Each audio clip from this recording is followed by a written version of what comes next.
Hello, my name is Ben, And my name's Josh.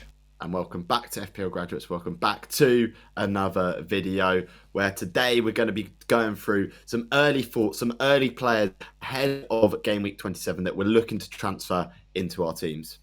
Okay, so we're going to take a look into these Game Week 27 transfer targets. There's a few things to obviously make a note of just before we go into it. So, Game Week 28 is a double game week for Luton and Bournemouth. They have some really, really nice fixtures, hence why there's a few players on here that will play in that week, obviously. But at the moment, Bournemouth and Luton do blank in Game Week 29. There's a good chance that Luton will play in Game Week 29, but Bournemouth it is more unlikely. So you just got to bear that in mind, depending on your chip strategy, if you're going to play your free hit in Game Week 29. I know, Ben, you are. Is there any sort of transfer targets that you're looking at, bearing in mind with that free hit? Yeah, I mean, with the free hit, you can really target those double game week players. Although I don't think it's the best double game week ever. I think you could probably get away with two, maybe at a push three players in your teams for the game week if you're planning on using that free hit anyway. With people that aren't free hitting, it's only going to be one or two, and you limit yourself somewhat to what you can get in, but it's not the highest sort of output game week that we're ever going to see from a double. Yeah, there's definitely a few players that you need though, which we'll obviously get on into this video. So starting off in defenders, Senesi is the first name coming up there. Obviously got a few attacking returns so far this season. He's Bournemouth's probably most dangerous attacking threat going forward. What's your thoughts on Senesi, Ben? Obviously he's on 8 yellow cards at the moment as well, so that means if he picks up two more, he will get a 2-game ban. So say if he was booked in 27 and then the first game of 28, he would then miss the double second game in Game Week 28. What's your thoughts on him? I think as long as he gets through this week, you should be all right with Senesi. 5 attacking returns so far this season in the Premier League is not bad at all. In terms of other options as well in the Bournemouth defence, there isn't actually too much to sort of go for, and I think Senesi's the best bet in terms of potential attacking returns. You've got a couple of other cheaper options, but I think Senesi is the standout one from a Bournemouth defender's perspective, and I think it's almost like the perfect second sort of player to have from Bournemouth in your team. Everyone's going to have Solanke. Senesi is sort of a player that you're looking and thinking he's a minutes secure player, going to get 90 minutes a game, potential attacking returns. You'd hope he'd get a couple of clean sheets especially with the free fixtures they got coming up between sort of 27 and 28. So yeah, really don't mind him at all as sort of a pick, and I think he'll be quite popular going to at least game week 28. Maybe not so much in 27, but still a decent pick nonetheless. Yeah, 100%. And then someone else from the other side of the double, Alfie Doughty. I know a lot of managers have brought him in the last couple of weeks. Obviously, he's been blanking and Luton not keeping too many clean sheets. But do you think he's a decent option? Obviously, he's got such good attacking threat considering he's playing for Luton. Is he sort of one of those players that you probably err on the side of needing because he'll be so high owned this week, maybe? I think I think you can actually make a case to probably get away with not having him this week just because of the Luton's goals conceded. Mm. The expected data isn't as good as like you'd first think. Like it's an XGI of 0.22 per match, so it's not the best, but it's not the worst from a defensive asset anyway. Pretty decent for a Luton player. I'd say if you are sort of looking to bring in any Luton player, he's probably the standout guy to go to. But I don't think it's a necessity, especially sort of if you're looking at the two fixtures they got in the double game week. They're playing Crystal Palace away under a new manager, rejuvenated squad, difficult place to go, and Bournemouth, who are playing fantastically anyway. So I don't think there's a necessity to have to shift your team around to get him in, force him in, when there's potentially no game in game at 29. So you may be sort of better looking at, okay, let's see if Luton get that fixture in 29 first before making the decision on him. So it might be a decision that you make a little bit later on this week. Yeah, 100%. And then moving on to more single game week players, but players that play in game week 29. Alex Moreno from Aston Villa. Obviously, Villa are one of those 6 teams at the moment that are playing in game week 29. Moreno, obviously, really attacking. His attacking data is a lot better than Matty Cash on that right hand side since he's come back into the team. Obviously, across the whole season, Matty Cash has got really good numbers, but that was particularly from like game week 1 to game week 10 where we saw a massive influx in his ownership. What's your thoughts on Moreno, Ben? Do you reckon he's like the perfect second, third Villa asset? Yeah, I think he's definitely a decent option to go for. Again, Villa defensively haven't been as solid as they were earlier on in the season, but you can expect that from sort of a team that's lost so many players defensively. Do think he is a decent pick. Like his expected data is pretty much as good, maybe a little bit better than Doughty. And obviously the factor of them playing in 29 plus them being a really decent team going forwards is also a benefit. I think this player is probably more for those that are looking to not free hit rather than those who are free hitting. I think there are better options for those that are going to be free hitting over the next two. Luton away is a decent fixture, but again, Luton have made it very challenging at home for a lot of good defensive teams, and then Tottenham at home, not the easiest fixture either before their blank game week fixture against West Ham. So I do really like his attacking output. Just a little bit concerned about the difficulty or perceived difficulty of those fixtures for the next couple for Villa.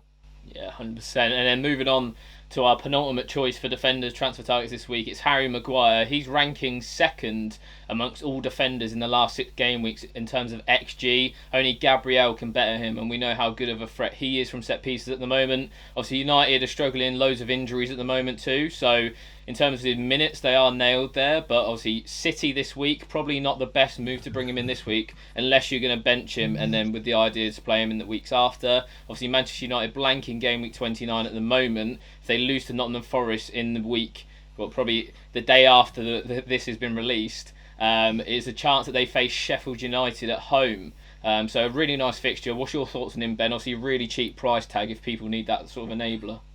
Yeah, really, really good value, Harry Maguire, 4.2 million. And like you said, his expected goals over the last few weeks have been really, really good, and they've pushed his numbers up to mean that he's definitely an option that we can look to go for. Everton and Sheffield United defensively from set pieces haven't been too great either. So I do think there's a possibility that he could be a really good enabler, like you said, for those other assets that you're looking to fit into your team. We know that Salah's going to be back. For those that are not potentially free hitting, knowing that Liverpool blank in 29, they could really maybe attack those fixtures coming up for Liverpool, and you're going to need someone like Maguire to enable that. I think at 4.2 million for a team of the quality of Manchester United, it's quite rare that an asset comes out like this, and we see sort of potential of a starting centre back at that price point. So definitely think it's really decent and definitely worth consideration. I think regardless of whether they blank or not, it's definitely worth your thoughts. The only point after that is after that Sheffield United fixture, it's Brentford away, Chelsea away, Liverpool at home. So it's 3 relatively tough fixtures after that. But if you're looking for like a short-term punt on a player that could potentially play a couple of decent fixtures over the next two, Maguire could be a decent one to go for before a potential wild card. Yeah, definitely. And then the final defensive pick is between Saliba and Gabriel. It's basically, do you want to double up on that Arsenal defence? Obviously, they've been the best defence in the Premier League so far this season. Set pieces are a joke. Their set piece coach should be getting paid double at the moment with the amount that they're scoring, with Declan Rice swinging them in. What's your thoughts on potentially doubling up, Ben? Obviously, their fixtures aren't the greatest, but they are playing unbelievable. Yeah, they're playing really, really well at the moment. And like I said, they've not got the greatest fixtures, but they can keep clean sheets against anyone. And it's been on occasions with the Arsenal defenders where a lot of managers have come away feeling a bit unlucky if they've doubled up in the defence and thought they should have come away with a few more points. The bonus of both these guys, like you said, is a set piece threat. Like, you know that they may not keep a clean sheet, but you know they're always going to have at least one big chance per game of between like the two of them on getting a goal or something similar. So Sheffield United away coming up, then a couple of potential juicy fixtures as well. I would say Brentford at home, Chelsea at home is a good potential of getting a clean sheet there anyway. And if you're doubling up, of course, it's going to be a little bit more of a benching headache going into the next few game weeks. But even one of the two is going to be sort of hopefully fantastic for attacking returns and clean sheets too. Yeah, 100%. And obviously, Game Week 29, they are currently blanking due to Chelsea playing in the FA Cup. If Leeds were to beat Chelsea this week, that game would then not become a blank and would go into Game Week 29, as Ben sort of alluded to there. So if that happens, I think a lot of FPL managers will be really happy because they own maybe 2 or 3 Arsenal assets already, plus maybe Cole Palmer. You're looking at 4 extra players for that blank Game Week in 29, which almost doesn't turn it into a blank anymore, which is really nice. So a lot of FPL managers got their fingers crossed for Leeds to beat Chelsea this week. Okay, so moving on into the midfield, and the first player we're going to talk about is Ross Barkley. Now, again, this is more of a midfield enabler for a lot of FPL managers, priced at just 5 million. Not very highly owned either, and it's the double that we're looking towards there. Josh, what are your thoughts on Ross Barkley? His expected goal involvement is only slightly higher than Doughty. Is Barkley a good value pick just because of how cheap he is as a midfielder, or would you be more tempted by someone like Doughty in the defence? Yeah, it's a difficult one. I think he is a decent option, and obviously a lot of managers own a player around 5 million, whether that be Cole Palmer, Garnacho, Douglas Luiz. Lots of players are sort of performing at that price point. Obviously, Barkley has had a few returns so far this season. For me in particular, I think the Luton assets are really difficult to sort of choose upon right now, especially since Adebayo's injury. I think he was almost like the go-to guy if he was going to go for one, and now the forward spots are sort of locked up with Watkins in really, really good form. You've got to sort of look elsewhere, and I think Ross Barkley's one of those players that you could look towards. Like you mentioned, for me it is either him or Doughty. So depending on sort of how you're setting your team up, I think Ross Barkley's a decent option. It's a double game week. I'd always attack double game weeks, no matter who's sort of playing. You've got two prime fixtures as well. Obviously, Palace are pretty injury hit as well at the moment. I know they just beat Burnley 3-0, but Burnley are equally not a great side at the moment. So yeah, for me, he's a decent option if you've got that sort of space for him. I wouldn't necessarily move to him as a primary target, but I think he's a solid shout. Okay, so next up, we're going to go for the other double game week player in game week 28, and it's Marcus Tavernier of Bournemouth. And like you said, Bournemouth could be a decent team to attack for this double game week. What are your thoughts on him? For me, I'm sort of a little bit wary about his minutes. Would he be rotated in one of those two games? As we know, sort of he hasn't started every single game, but he has got minutes in the majority of fixtures. Would you be tempted by him on potential some set pieces for Bournemouth as well? And with the nice fixtures as well, it's a decent option to go for. Maybe a little bit more than Ross Barkley, but still sort of a decent cheap option.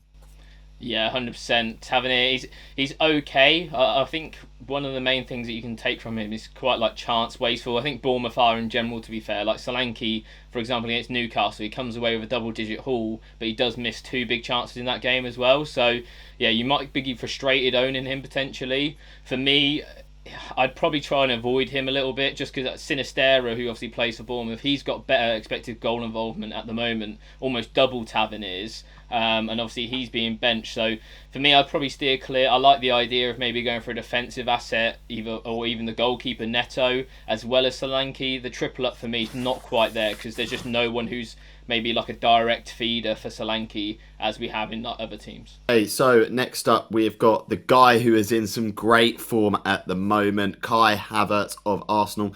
7.1 million, so a little bit cheaper in terms of options available in that Arsenal midfield. I think for me he's a good value option, especially if you're looking at the Arsenal players. From an attacking perspective, good fixtures. From a defensive, maybe a little bit tougher, but attacking, good. His expected goal involvement is really good at the moment as well. 0.5 per 90 on the XGI, which is really decent. Coming off the back of two double-digit hauls. Josh, I'm certainly tempted by him, especially with that really tasty-looking Sheffield United away fixture this game week. Are you looking at him as a one-week punt, or are you looking a little bit into the future with this transfer?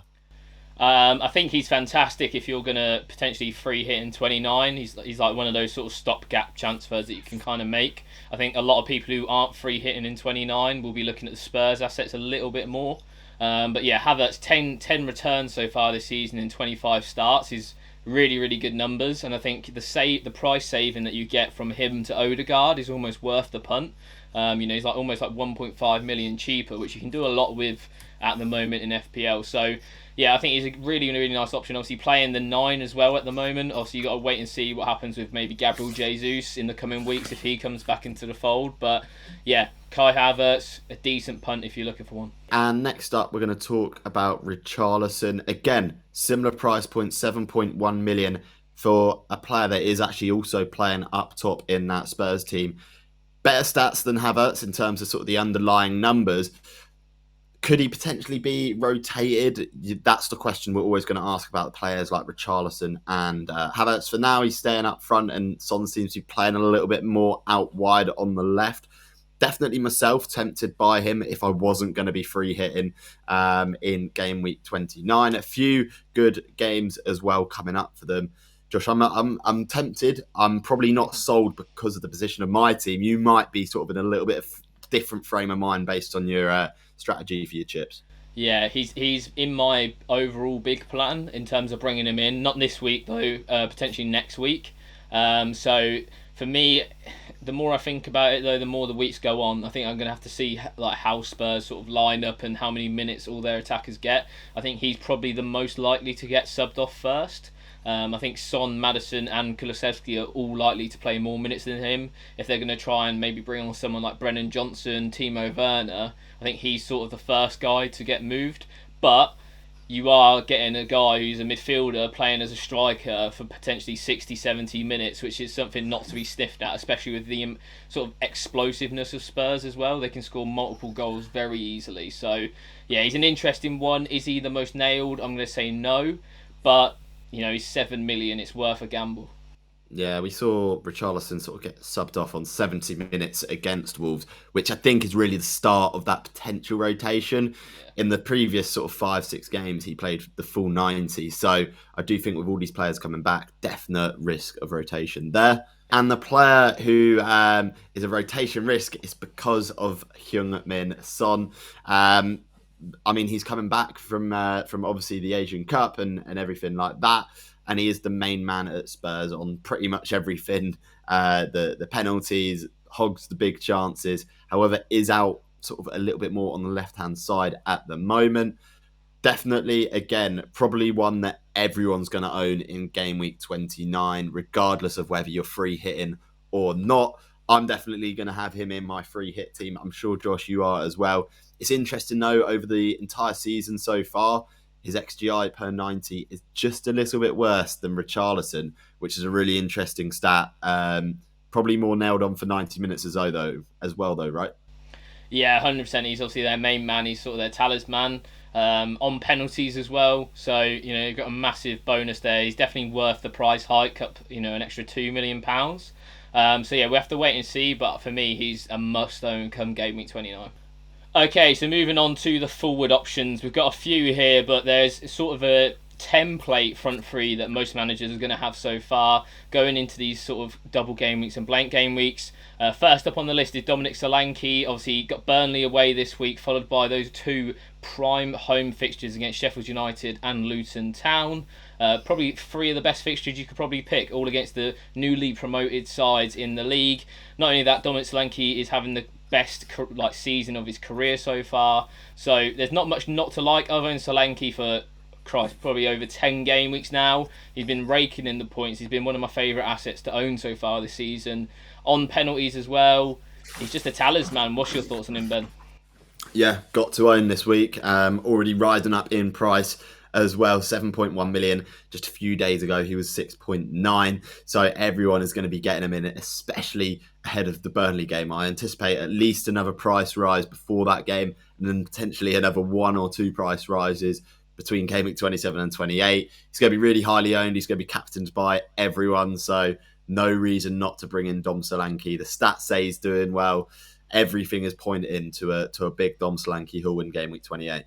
Yeah, he's going to be super highly owned in Game Week 28 as well, with the captaincy on him. Some even triple captain in him who didn't go with Haaland. So, yeah, really good option. Moving on, though, Ivan Toney is one of the guys who sort of misses out during this brief little spell. Game Week 27, Game Week 28. Some managers have gone with him, but they're sort of risking it without Watkins, maybe Haaland as well. So he's a really good option. He's almost scored in every single game since he's come back from his ban, which goes to show sort of the just how good he is as a player, really. So a really nice option. What's your thoughts on him, Ben?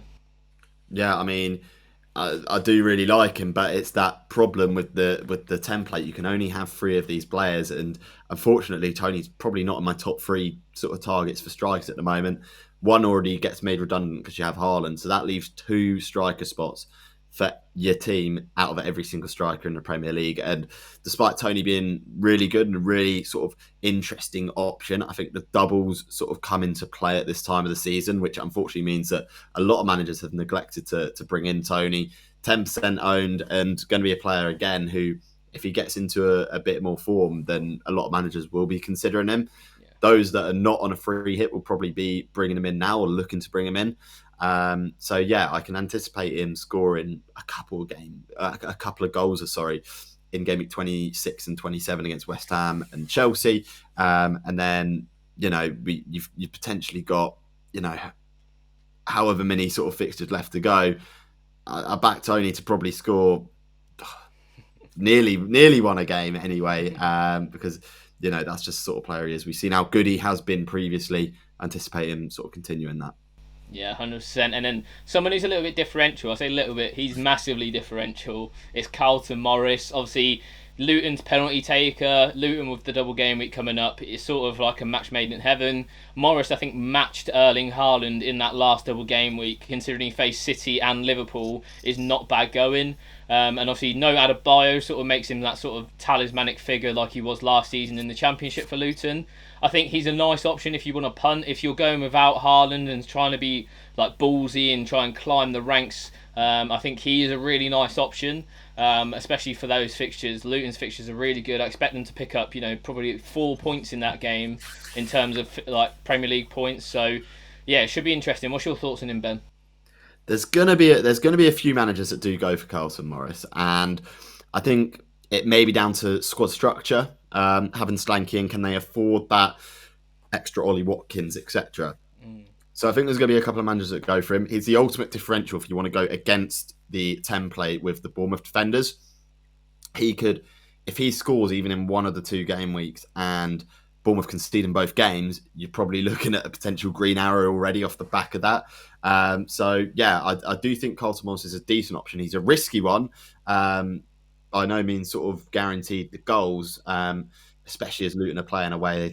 They haven't been as good away from home as they have been at home. Yeah. So it's risky. I don't mind it as a enabler as well. Like he can enable you to bring in sort of other players who are a little bit more that have been on our list. But yeah, don't mind it. Big risk.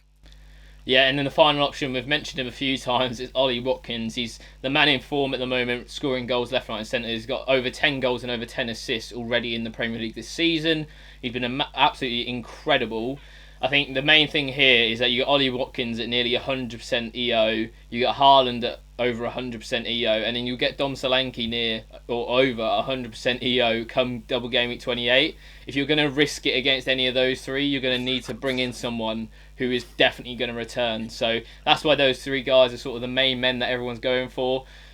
Would you risk it against that sort of template 3, Ben, or are you just going to say, these guys are in our teams for a reason? I mean, it's almost like a set and forget strike force, and we've seen like all 3 of these guys can score against absolutely anyone. So there's no reason to sort of go against the grain when they're all in good goal scoring form. And the same with Ollie Watkins. His stats are really good. The fixtures are decent. Going into sort of the next couple of game weeks, there's no reason not to go for him. Like you look at sort of the last couple of games. You wouldn't want to go without Ollie Watkins in your team at the moment. So if you haven't got him, probably about time you got him. Okay, so that wraps up our Game Week 27 transfer targets. Let us know if we missed anyone in the comments down below. Also, let us know who you're going to be bringing in this game week. For me, I'm looking at that Bournemouth defence, looking at Senesi, potentially in for Kyle Walker this week, sort of giving me that coverage for those 3 really nice fixtures. What about you, Ben?